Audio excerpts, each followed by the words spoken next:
last year SONA po ni PBBM, nabanggit po niya yung mahiya naman kayo.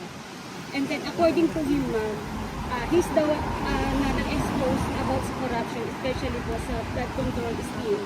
And then sabi po niya, wala daw pong administrasyon ng mga nakaraan ang may nagawa tungkol dito. Siya lang daw po ang may mga napakulong and then may na-frozen na asset. Wala naman siya napakulong sa flood control scandal eh. At saka yung sinabi niya na mahiya naman kayo, it was a PR stunt na sinali nila yung linya na yon sa speech niya na nag-backfire. Dahil ang katotohanan naman kasi talaga, ghost projects yung flood control kung hindi man substandard, unfinished or substandard projects. No?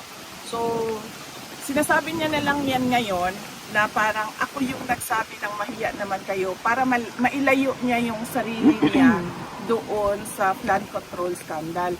Unfortunately, hindi niya pwedeng gawin na ilayo niya yung sarili niya doon sa korupsyon sa flood control scandal kasi siya yung pumirma ng budget. Yan yung inuulit-ulit ko na it is doon sa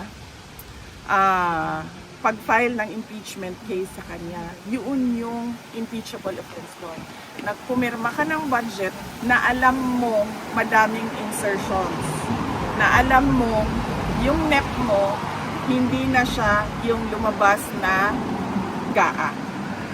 At kahit pa man na nakikita mo na merong anomalya doon, pinirmahan mo pa rin yung budget. Kaya hindi niya pwede ilayo yung sarili niya just by saying na ako yung presidente na nagsabi na mahiya naman kayo at ako yung presidente na nagpakulong dahil wala namang nakulong eh na walang nakulong na mga tao na tumanggap ng mga maleta na galing sa flood control scandal.